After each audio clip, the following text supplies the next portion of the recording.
নির্বাচন থেকে বিএনপিকে নাকি দূরে রাখার চেষ্টা করা হচ্ছে, অথবা বিএনপিকে দূরে রাখতেই নাকি নির্বাচনের তালবাহানা। এটা বিএনপি রিয়ালাইজেশন। এই ন্যারেটিভ কেন বিএনপি সামনে আনছে যে নির্বাচন থেকে বিএনপিকে দূরে রাখার চেষ্টা চলছে? এই বক্তব্য কেন বিএনপি দিচ্ছে? বিএনপি নেতা দুদু এই কথা বলেছে। এর কারণ হচ্ছে, বাংলাদেশে যদি, এবং এটা হবে, সুষ্ঠু নির্বাচনের যে গ্রাউন্ড হবে, সুষ্ঠু নির্বাচনের যে নিশ্চিত পরিবেশ আসবে,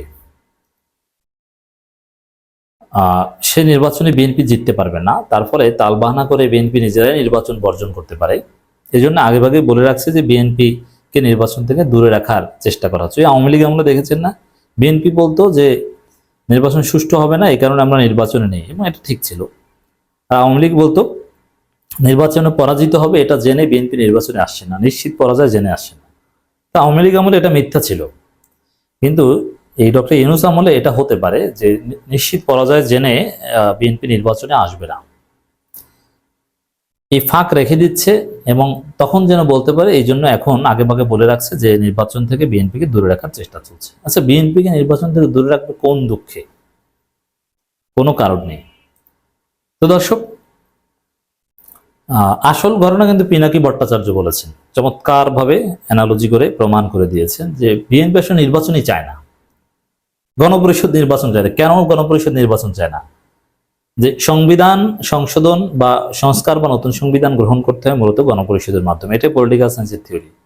সভ্য দেশগুলোতে এটাই চর্চা হয়। সংবিধান হরহামেশা পার্লামেন্ট সংশোধন করতে পারে না। বাংলাদেশে যেভাবে হাসিনা সকাল সন্ধ্যা সংবিধান সংশোধন করে 2/3 মেজরিটি বলে, এটা আসলে গ্রহণযোগ্য সিস্টেম নয়। এতে নিজের ইচ্ছা মতো যা ইচ্ছা তা করতে পারে। এখন এই যে পার্লামেন্ট সংবিধান সংশোধন করবে 2/3 মেজরিটিতে, এবং সেই পুরনো সংবিধান থাকবে, এটা তো একটা লুটপাটের বন্দোবস্ত। এটা থাকলেই তো এই খাওয়াখাওয়ি রাজনীতি চলে। আর যদি গণপরিষদ নির্বাচনের মাধ্যমে একটা নতুন সংবিধান গৃহীত হয় বা আগের সংবিধান সংশোধন করা হয়, তাহলে তো চাইলেও তো কেউ ফেসিস্ট হয়ে উঠতে পারবে না, নিজের ইচ্ছা মতো সংবিধান কাটাছেড়া করে নিজের ক্ষমতাকে দীর্ঘায়িত করতে পারবে না।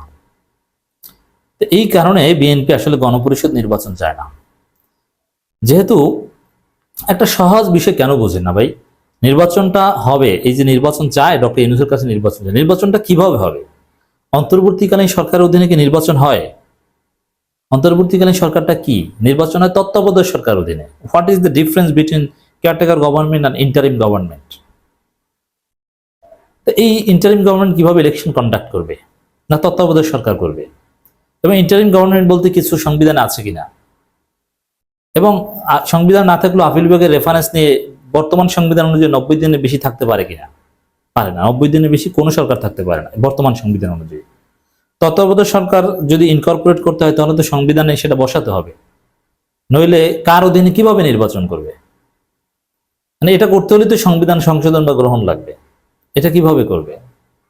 তো এই জন্য গণপরিষদ নির্বাচন জরুরি, এটা একদম পিওর কথা, বা এতে কোনো সন্দেহ সংশয় নেই। সেই গণপরিষদ নির্বাচনে বিএনপি চায় না, মানে আসলে এরা নির্বাচন চায় না, এরা চায় কারচুপি করে ক্ষমতায় আসতে। আর এই কারচুপির স্বপ্ন যখন ভঙ্গ হবে, তখনই তারা বলবে যে আমাদেরকে নির্বাচন থেকে দূরে রাখা হয়েছে। আর সেই সুর এখন থেকে শুরু করে দিয়েছে। তাহলে এই দুদু যেটা বলেছে যে বিএনপিকে নির্বাচন থেকে দূরে রাখার চেষ্টা করা হচ্ছে, এর উত্তর হচ্ছে বিএনপিকে নির্বাচন থেকে দূরে রাখার চেষ্টা করা হচ্ছে না। বিএনপি পরাজয় জেনে লুটপাটের রাস্তা বন্ধ হলে নির্বাচন করবে না, এজন্য আগেভাগে সেটা বলছে। আর এটা যে হতে পারে তার একটা প্রমাণ আমি চরমোনার এক নেতার বক্তব্য থেকে দেব। সম্ভবত গাজী আতাউর রহমান সাহেব বলেছিলেন যে বাংলাদেশে যদি চাঁদাবাজি বন্ধ হয়, তাহলে আওয়ামী লীগ বিএনপি কর্মী খুঁজে পাবে না। কারণ চাঁদাবাজি না করলে তারা রাজনীতি করবেন কেন? কর্মী খুঁজে পাওয়া যাবে না, কর্মীরা তো খায় চাঁদাবাজি করে। আর যদি দুর্নীতি বন্ধ হয়, তাহলে আওয়ামী লীগ বিএনপি নেতা খুঁজে পাবে না, কারণ দুর্নীতি করার জন্য এরা রাজনীতি করে।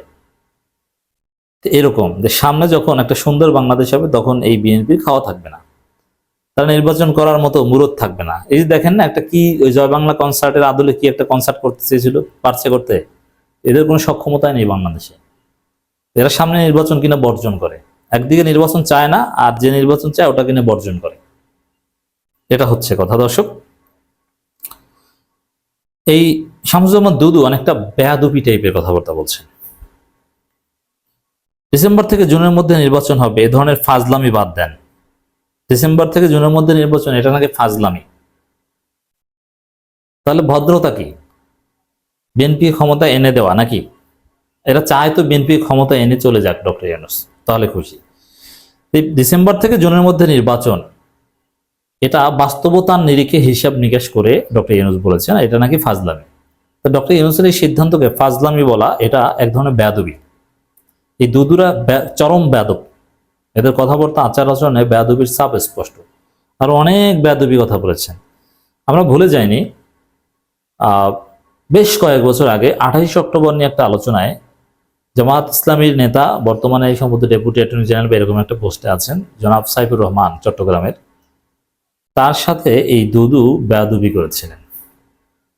এই দুদু কিন্তু বেয়াদব, কথাবার্তা শুনলেই আপনি বুঝতে পারবেন যে কতটা বেয়াদব। যে ফাজলামি বাদ দেন, এটা বেয়াদবি। ডক্টর ইউনূস ফাজলামি করছে, মানে বেয়াদবি একটা লিমিট থাকা দরকার। আর কি বলছে যে ফেসিবাদী শেখ হাসিনার বাংলাদেশের মানুষ, শেখ হাসিনাকে বাংলাদেশের মানুষ তাড়িয়েছে, বাংলাদেশের মানুষ তাড়িয়েছে, কিন্তু সেখানে আপনার ছিলেন না, আপনাদের জনশক্তি ছিল কিন্তু পলিটিক্যালি বিএনপি ছিল না। আবার যদি ফেসিবাদের উদ্ভব হয়, তাহলে সেই ফেসিবাদকে তাড়ানো বাংলাদেশের মানুষের ওয়ান টুর ব্যাপার। কারণ আবার ফেসিবাদ উদ্ভব হলে এর মানেটা কি? মানে ডক্টর ইউনূস যদি বিএনপির মনমতো নির্বাচন না দেয়, তাহলে ডক্টর ইউনূসকে ফেসিবাদ বলে তাকে তাড়াবে, এই থ্রেট দিয়েছে। এটাকে আরেকটা বেয়াদবি নয়? বেয়াদবি।